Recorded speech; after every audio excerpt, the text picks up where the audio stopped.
Hello everyone, welcome to Ritika's nursing tutorials. आज मैं एक नया सब्जेक्ट और नया टॉपिक लेके आई हूँ जहाँ पर आज हम बात करेंगे रिसर्च के बारे में। बहुत स्टूडेंट्स बहुत ही ज़्यादा जो है कंप्लेन करते हैं कि ये सब्जेक्ट जो है हमें ईजिली समझ में नहीं आता है, तो मैं बहुत ही ज़्यादा ईजी वे में जो है आप सभी के लिए रिसर्च लेके आई हूँ, जहाँ पे अकॉर्डिंग टू द सिलेबस हम सारे एक एक टॉपिक वन बाय वन जो है हमारे इस चैनल पे हमारे वीडियो के थ्रू मैं आपसे शेयर करूंगी। आई होप ये सारी जो पर्टिकुलर हम जो भी टॉपिक्स डिस्कस करेंगे वो आपके लिए बहुत इजी हो कि जब आपके एग्जाम्स आए जो है बेसिकली तो आप उसे अच्छे से कर पाए। तो आइए आज का हम जो वीडियो स्टार्ट करते हैं, जहाँ पे जो हम फर्स्ट जो टॉपिक लेके आए हैं वो है यूनिट 1 का the introduction to the research. Basically जब हम बात करते हैं रिसर्च की तो सिंपली हम इसको डिवाइड कर देंगे टू में, री और सर्च। बेसिकली हमें पता है री माने किसी भी चीज को जो है दोबारा से करना, री माने अगेन, ठीक है ना, अगेन हम इसको बोल सकते हैं री माने जो है अगेन। तो बेसिकली जैसे मैंने बोला री यानी कि अगेन, अगेन यानी किसी भी चीज को दोबारा से करना। सर्च की अगर हम बात करते तो किसी भी चीज को खोजना। तो बेसिकली जो हमारा रिसर्च है हम उसको सिंपली वे में ऐसे बोल सकते हैं कि ऑलरेडी जो फैक्ट और नॉलेज या जो थ्योरी ऑलरेडी वो एग्जिस्ट कर रही है, प्रेजेंट कर रही हैं, और हम दोबारा से उसको खोजने की जो है उसे खोजते हैं, दोबारा से उसके बारे में पढ़ते हैं या दोबारा से उस चीज को कंडक्ट करते हैं, उसको हम लोग क्या बोलते हैं, रिसर्च। री यानी अगेन, दोबारा से, सर्च माने जब हम किसी चीज को सर्च कर रहे हैं। तो यहाँ पे जो हम सर्च करते हैं वो क्या होता है, फैक्ट या नॉलेज। आप गूगल यूज करते हैं, कोई भी आपको किसी भी सब्जेक्ट को लेकर या टॉपिक को लेकर या आपको सिंपली अगर उस चीज की मीनिंग फाइंड आउट करनी होती है तो आप गूगल पे क्या करते हैं, सर्च करते हैं। एक बार नहीं, आप बार बार देखते हैं, उसकी बार बार एक जो है मीनिंग नहीं, उसकी अलग अलग जो है तरीकों से सिचुएशंस के अकॉर्डिंग भी जो वर्ड की हम मीनिंग देखने को मिलते हैं, जो कि फैक्ट होता है, टेस्टेड होता है और वो ट्रुथ होता है। तो बेसिकली जो हमारा रिसर्च है, जब हम किसी भी दोबारा किसी भी चीज को again and again we are searching, what we are searching, we are searching the fact and the knowledge. तो जब हम किसी भी फैक्ट और नॉलेज को सर्च करते हैं that is known as the research. अगर हम बात करें रिसर्च तो it is a systematic and a systematic analysis of the facts. मैंने बहुत ही इजी वे में जो इसकी डेफिनेशन है उसको किया है, मैंने यहाँ पे ऑलरेडी सर्कल भी किया है कि आप इन टर्म्स को बस याद रख लें। तो research is a systematic analysis of fact, यानी जब हम रिसर्च करते यानी किसी भी चीज के बारे में हम सर्च करते जो कि ऑलरेडी प्रेजेंट है, वो क्या है, एक सिस्टमैटिक एनालिसिस है, यानी उसको प्रॉपर तरीके से स्टेप टू स्टेप उस पर्टिकुलर फैक्ट को एनालाइज किया गया है बेसिकली, तो उसको हम लोग बोलते हैं रिसर्च। यानी कि उसमें ऐसा नहीं है कि हम रैंडमली किसी भी चीज को पिक कर लेते हैं, हम उस चीज को क्या करते हैं, एक प्रॉपर प्रोसेस जो है उसको फॉलो करते हैं कि हमारा सबसे पहले क्या है, हमारा क्वेश्चन। यानी कि अगर आप गूगल पे नॉर्मली कुछ भी चीज फाइंड आउट करते हो तो उसके लिए आपको आपके पास जो होता है वो डाउट होना जरूरी है, यानी कि आपके पास एक क्वेश्चन होना जरूरी है। जब आपके पास क्वेश्चन ही नहीं है तो आप किस चीज का आंसर को सर्च कर रहे हैं। तो बेसिकली जब वो आपके पास क्वेश्चन होता है तब आप उसको सर्च करते हो, तो वहां पे आपको उसको मीनिंग मिलती है। तो बेसिकली जो हमारा रिसर्च है that is a systematic analysis of the fact. Randomly हम किसी भी चीज को नहीं उठाते, एक प्रॉपर वे में स्टेप बाय स्टेप उस फैक्ट का, उस नॉलेज का एनालिसिस होता है, जिसे हम लोग बोलते हैं रिसर्च। अगेन एक दूसरी हम डेफिनेशन देखते हैं, it is a systematic and scientific process to answer to the question. जैसे मैंने बोला, जो रिसर्च के द्वारा, अगर हम रिसर्च क्यों कर रहे हैं, हम किसी भी चीज को क्यों सर्च कर रहे हैं, जब हमारे पास एक क्वेश्चन होता है तो रिसर्च हम उसी को बोलते हैं जब एक प्रॉपर वे में, एक प्रॉपर साइंटिफिक और सिस्टमैटिक वे में जब हम किसी भी प्रॉब्लम का सॉल्यूशन या किसी भी क्वेश्चन का आंसर्स ढूंढ रहे होते हैं, उस पर्टिकुलर जो पूरा प्रोसेस होता है हम उसको क्या बोलते हैं, रिसर्च। थर्ड हम डेफिनेशन देखते हैं, it is exploring and describing the existence of phenomena. यानी रिसर्च बेसिकली क्या है, हम रिसर्च के थ्रू, जैसे मैंने बोला सिस्टमैटिक है, साइंटिफिक प्रोसेस है। रिसर्च जो है स्टेप बाय स्टेप प्रोसेस है। ऐसा नहीं कि हमने कहीं से भी उठाया उस प्रोसेस को कहीं से भी स्टार्ट कर दिया, हम डायरेक्ट जो है क्वेश्चन दिमाग में आ रहा, हम कंक्लूजन पे जंप नहीं कर सकते हैं। तो बेसिकली जो सिस्टमैटिक और साइंटिफिक प्रोसेस है जिसमें हर चीज एक्सप्लोर करी जाती है, फिर उसको डिस्क्राइब करी जाती है, और कौन से फिनोमिना पे यहाँ पे वो पर्टिकुलर चीज के बारे में हम सर्च करते हैं या बात करते हैं जो ऑलरेडी एग्जिस्ट कर रही हैं। अगर वो इश्यू अभी हमारे सोसाइटी में चल रहा है, उसके बारे में जब हम पता करते हैं कि उसको हम कैसे सही कर सकते हैं। फॉर एग्जाम्पल यहाँ पे बहुत अभी आप ले सकते हो जो है हमारी फीमेल फीटिसाइड का, ठीक है। तो एक वो एग्जिस्टिंग, वो एक हमारा करंट इश्यू है सोसाइटी में। तो जब उसके रिगार्डिंग हम बात करते, बात इन द सेंस हम उससे किस तरह से जो है उस रेट को हम कम कर सकते हैं अपनी स्टडी के द्वारा, कि ऐसे और कौन से केसेस प्रीवियस ईयर्स में या जो है रजिस्टर्ड हुए थे हैं, और उसको हम कैसे उसको प्रिवेंट कर सकते हैं, एक नॉलेज प्रोवाइड कर सकते हैं सोसाइटी में। तो ऑलरेडी ये सारी थ्योरीज प्रेजेंट है, लेकिन अब हमें और नया कुछ करना है, उसके बारे में पढ़कर ही हम करते हैं। तो बेसिकली रिसर्च जो है it is exploring and describing, जो एक फिनोमेना, एक थ्योरी आपके पास ऑलरेडी प्रेजेंट है, तो उसी को हम लोग क्या बोलते हैं, रिसर्च।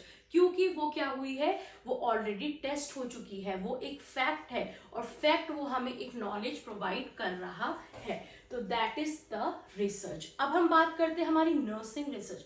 तो नर्सिंग रिसर्च में क्या है, बेसिकली हम सेम करते हैं, it is a systematic and a scientific process, जहां पे जो हम रिसर्च अप्लाई करते हैं वो अपनी नर्सिंग प्रैक्टिसेस में अप्लाई करते हैं, कि हम किस तरीके से और अपने पेशेंट को और अच्छी केयर जो है प्रोवाइड कर सके, जो उनकी लाइफ एक्सपेक्टेंसी रेट है हम उनको कैसे जो है थोड़ा इंक्रीज कर सके।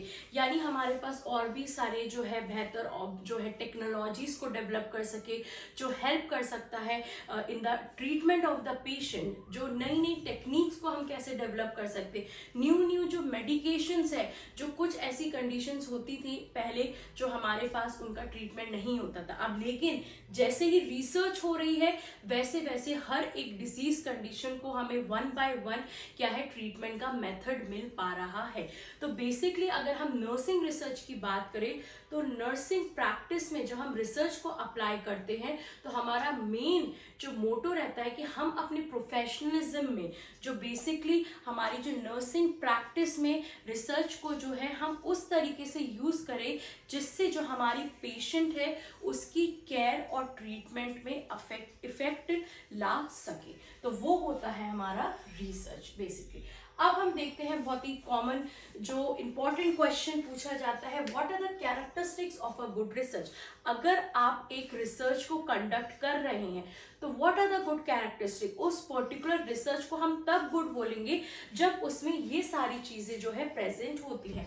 फर्स्ट, एक ऑर्डर और सिस्टमैटिक प्रोसेस है। सबसे पहले जो हमारा एक रिसर्च है वो एक स्टेप बाय स्टेप प्रोसेस में होना चाहिए। It is a systematic process. Randomly हम किसी भी क्वेश्चन को या टॉपिक को उठा के कहीं से भी रिसर्च नहीं कर सकते। उसके लिए एक प्रॉपर, यानी आपको अपना क्वेश्चन पता होना चाहिए। It should be according to the need of the society.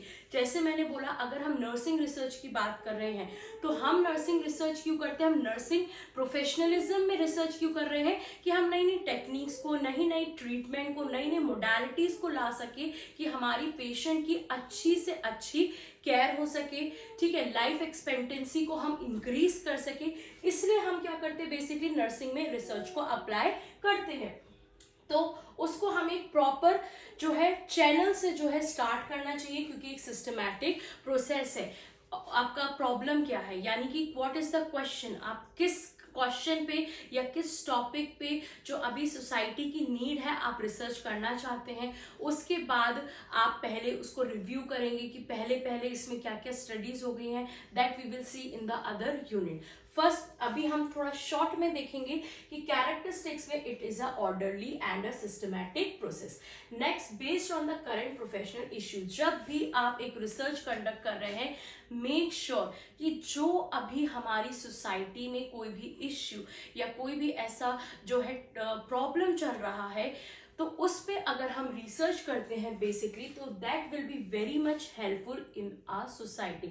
जैसे मैंने एग्जांपल दिया, अगर फीमेल फीटिसाइड की बहुत ज़्यादा केसेस जो है हम इंक्रीज हो रहे हैं लास्ट 2 इयर्स में, जो है जिसकी वजह से बेसिकली जो फीमेल की हेल्थ पे भी अफेक्ट कर रहा है और गर्ल्स जो बेसिकली है उस पर भी अफेक्ट कर रहा है, संख्या कम होती जा रही है। तो अगर हम उसको एज अ एग्जाम्पल ले चलते, that is a current professional issue, तो अगर हम उसको किस तरीके से रोक सकते हैं, लोगों में अवेयरनेस किस तरीके से प्रोवाइड करें बेसिकली, तो अगर हम इन जैसे टॉपिकों पे रिसर्च करते हैं, दैट जो वो टॉपिक जो हमारी सोसाइटी में एक चेंज को ला सके, एक सोसाइटी में रहने वाले इंडिविजुअल की हेल्थ एस्पेक्ट से भी देखना है हमें, साइकोलॉजिकल एस्पेक्ट से भी देखना है, सारी चीजें इसमें क्या होती हैं, सारी चीजें इन्वॉल्व रहती हैं। तो उस टॉपिक पे या उस चीज में जो हम रिसर्च करते हैं, तो that is known to be a good research, जहां पे एक पर्टिकुलर जो पर्सन एक सोसाइटी में रह रहा है उसका जो है किस तरीके से फायदा हो रहा है, वो रिसर्च जो आप कर रहे हो उसके लिए वो कैसे हेल्पफुल हो सकती है। नेक्स्ट है, begin with clearly defined purpose. अगर आपके पास पर्पस नहीं है तो आप रिसर्च नहीं कर सकते हैं। हमारी लाइफ में हर किसी के पास एम्स होते हैं, एक मोटिवेशन होता है, एक पर्पस होता है कि मुझे अपनी लाइफ में ये करना है बेसिकली। तो ऐसे ही जब आपको रिसर्च करनी होती है, तो you should know the purpose of the research, why you are doing this research, whether this research is helpful for the society, क्या ये एक चेंज ला सकती है जो आप चाहते हैं, ये एक सोसाइटी में एक अवेयरनेस प्रोवाइड कर सकती है। अब क्योंकि हम यहाँ पे नर्सिंग रिसर्च की बात कर रहे हैं, तो क्या ये मेरे पेशेंट के लिए बहुत ही अच्छा रहेगा। तो बेसिकली ये सारी चीजें, यानी purpose should be there to start the research, या स्टार्ट रिसर्च करने के लिए you have to have a purpose.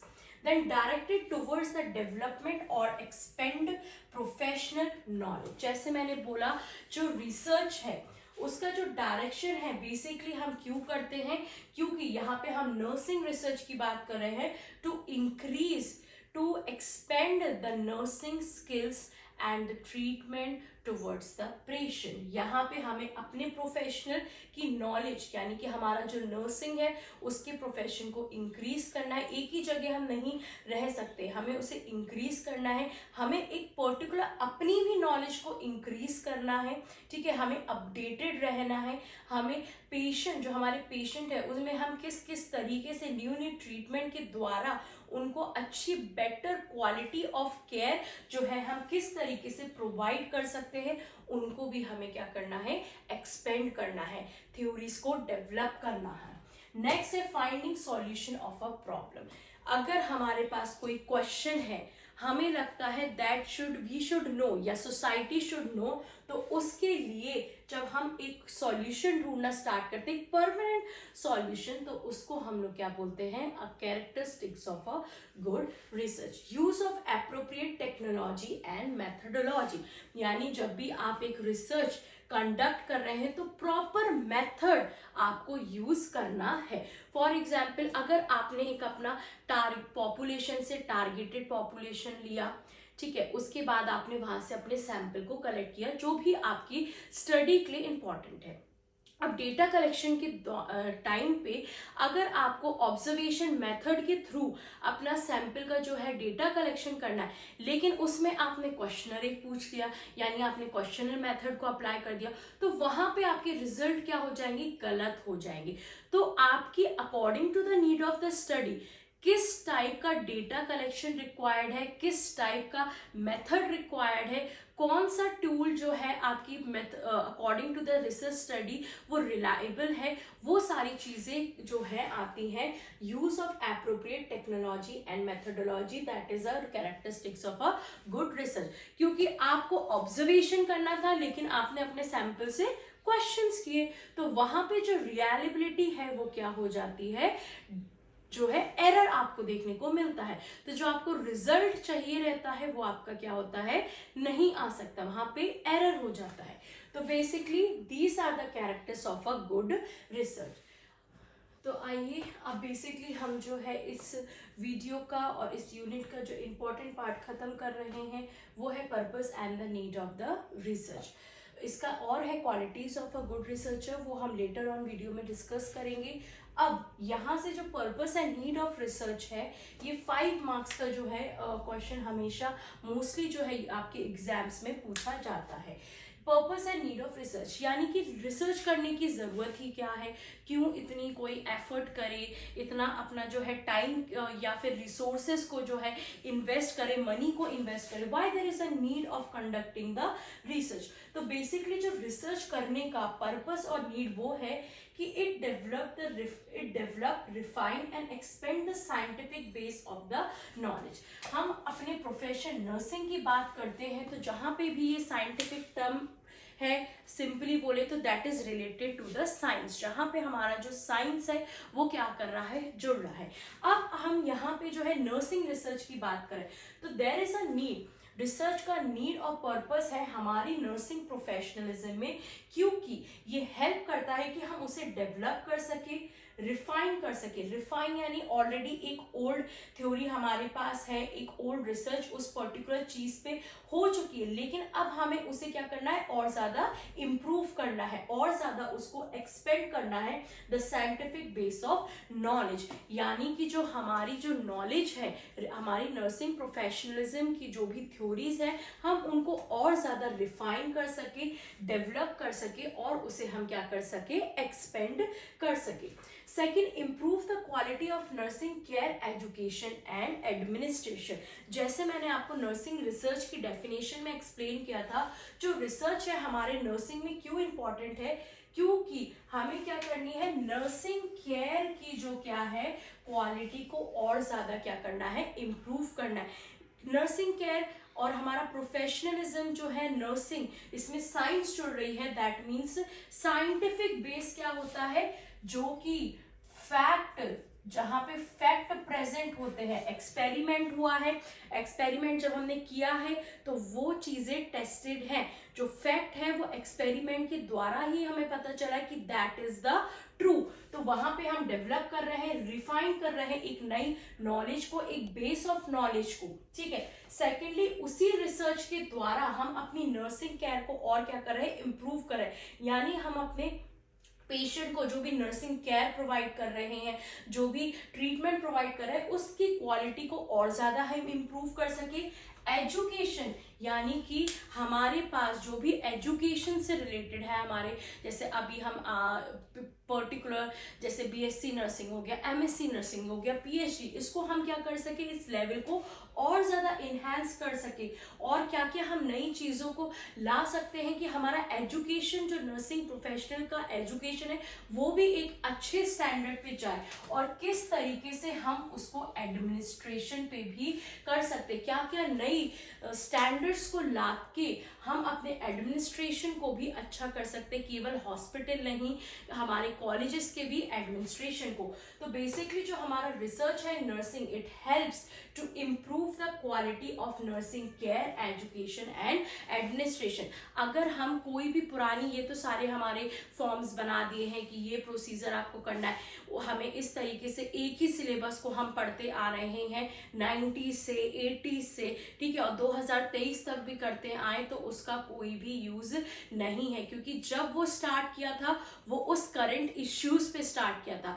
अब है 2024, तो बेसिकली हमें आज के टाइम पे जो सिचुएशंस है, पहले कोविड नहीं था, अभी कोविड आया था 2020 में, तब एक नया हमें इन्वेंशन देखने को मिला, अलग हमें प्रोटोकॉल्स, क्राइटेरिया, अलग तरीके से हमने नर्सिंग केयर को देखा, नर्सिंग प्रोफेशनलिज्म को देखा। तो बेसिकली वो सब रिसर्च के द्वारा, अगर हम रिसर्च को रिफाइन नहीं करेंगे, केवल ओल्डी थ्योरीज को चलते रहेंगे, देन देयर इज नो, हम कुछ भी नहीं कर सकते हैं। हम क्या होगा, हम अपने क्वालिटी केयर को, हम अपने सिस्टम को, हम अपने एजुकेशन को, अपने प्रोफेशनल को अच्छा नहीं कर सकते। तो research is very much important in nursing, because we have to improve the quality of the nursing care, education और administration.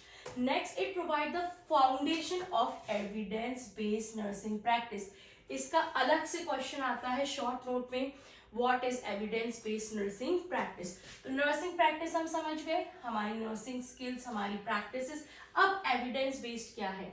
बेसिकली जो हमारा रिसर्च है वो क्या है, जैसे मैंने बोला साइंटिफिक बेस, यानी it is related to the science. Science मतलब जहां पे हम किसी भी चीज का क्या कर रहे हैं, एक्सपेरिमेंट कर रहे हैं, हमें कुछ रिजल्ट चाहिए, हमें अपने क्वेश्चन का आंसर चाहिए, तो हम एक्सपेरिमेंट कर रहे हैं कि हमें वो क्वेश्चन का जो है आंसर मिले, हमें अपनी प्रॉब्लम का सॉल्यूशन जो कि सच होना चाहिए, जो कि फैक्ट होना चाहिए और जो कि प्रूवन होना चाहिए। तो एविडेंस बेस्ड, एविडेंस मतलब होता है एक्सपेरिमेंट। तो बेसिकली जो हमारी नर्सिंग रिसर्च है वो क्या है, एक्सपेरिमेंट बेस्ड नर्सिंग प्रैक्टिस है। हम कुछ भी अपनी मर्जी से नहीं कर रहे हैं या हम अपनी मर्जी से कुछ भी चीज नहीं बोल रहे हैं, वो चीजें हमने एक्सपेरिमेंट करी हैं, उसके बाद ही हमने अपनी थ्योरीज को डेवलप किया है। ठीक है, तो that is the provide foundation for evidence based nursing practice. Then develop the nursing theories and principles. Nursing research जो है हेल्प करती है कि हम नर्सिंग थ्योरीज को और प्रिंसिपल्स यानी कि लॉ, सिद्धांतों को क्या कर सके, हम डेवलप कर सके। सॉल्व्स द प्रॉब्लम और आंसर टू द क्वेश्चन। अगर हमारे पास कोई प्रॉब्लम है, कोई क्वेश्चन है, तो उसका हम सॉल्यूशन को भी ढूंढ सके, that is known as the research. Old theories की भी हम हेल्प लेते हैं। मैं ये नहीं करूंगी, बोलूंगी कि जो हमारी पहले की रिसर्च है वो किसी काम की नहीं है, नो। हम उसको देखते हैं, हम पढ़ते हैं, उसके अलावा हम ये देखते हैं कि अब इसमें हम और क्या नया कर सकते हैं, that will be needful for our profession, हमारे एजुकेशन के लिए, हमारे नर्सिंग केयर के लिए, और हम उसमें क्या नया कर सकते हैं। तो it helps to solve the problems और the answer to the question. Enhance the professional identity as research is an essential component of any profession। क्योंकि एक systematic scientific base of knowledge है, तो रिसर्च जहां पे भी यूज होती है उस प्रोफेशन का अलग से ही एक आइडेंटिटी या एक जो महत्व है वो बढ़ जाता है बेसिकली। अब हमारे प्रोफेशन में नर्सिंग रिसर्च जो है, नर्सिंग रिसर्च बहुत क्यों ऐड किया है, दैट इज वेरी इंपॉर्टेंट। क्योंकि एक ये प्रॉपर अलग से टॉपिक दिया है, अलग से सब्जेक्ट दिया है। ठीक है, क्यों दिया है, क्योंकि हमें उसकी इंपॉर्टेंस को समझना है, क्योंकि वहां पे हमारी साइंटिफिक बेस ऑफ नॉलेज है, वहां पे हमारी फील्ड में, हमारे नर्सिंग में जो है साइंस इन्वॉल्व हो रहा है। जहां पे साइंस इन्वॉल्व होता है वहां पे एक्सपेरिमेंटेशन इन्वॉल्व होते हैं, और वो चीजें उसी के बेस पे जब आउटकम जो निकलता है, कंक्लूजन निकलता है, वो चीजें टेस्टेड होने के बाद ही निकलता है। तो इनहेंस द प्रोफेशनल, एक प्रोफेशनल चाहे फिर वो नर्सिंग हो या फिर कोई भी अदर प्रोफेशनल, जब उसमें रिसर्च टर्म यूज हो जाता है, that enhance the identity of that particular profession. Then next है refine and eliminate old knowledge. यानी मैंने जैसे बोला, रिसर्च का नीड क्या है कि जो ओल्ड थ्योरीज हमारी ऑलरेडी एग्जिस्ट कर रही हैं, हम उसको क्या कर सकते हैं, एलिमिनेट करके, और उसकी जगह नई थ्योरीज उसको क्या कर सकते हैं, लागू कर सकते हैं, इंप्लीमेंट कर सकते हैं। अगर कोई ऐसा ओल्ड प्रोसीजर है जो कि हम यूज कर रहे हैं, या एक ओल्ड मेथड है, इंटरवेंशन है जो हम पेशेंट की ट्रीटमेंट के लिए यूज कर रहे हैं, लेकिन हमने देखा कि अब वो इतना इफेक्टिव नहीं है पेशेंट के लिए, उससे ज्यादा फर्क पेशेंट की हेल्थ को नहीं पड़ रहा है, जो भी हम इंटरवेंशन यूज कर रहे हैं, तो उसको एलिमिनेट करके हम उसकी जगह नए जो है इंटरवेंशन को यूज कर रहे, जिससे पेशेंट की जो हेल्थ एस्पेक्ट पे या जो ट्रीटमेंट पे है अफेक्ट करे। तो that is the purpose and the need of the nursing research. तो आई होप ये जो हमने अभी स्टार्ट करी है एक रिसर्च की जर्नी, आप लगातार इसे देखिए। मैं बैक टू बैक जो है वीडियोस डालती रहूंगी। हम इस जो है पर्टिकुलर एक एक यूनिट को, एक एक टॉपिक को बहुत अच्छे से समझेंगे। आई होप ये सभी के लिए, चाहे वो बीएससी स्टूडेंट्स हो, चाहे एमएससी स्टूडेंट्स हो, उन सब के लिए जो है बेसिकली बहुत हेल्पफुल रहेगा। तो अब हम मिलेंगे हमारे नेक्स्ट वीडियो के साथ, नए टॉपिक के साथ, रिसर्च ही के टॉपिक के साथ। Till then take care, bye bye, thank you so much.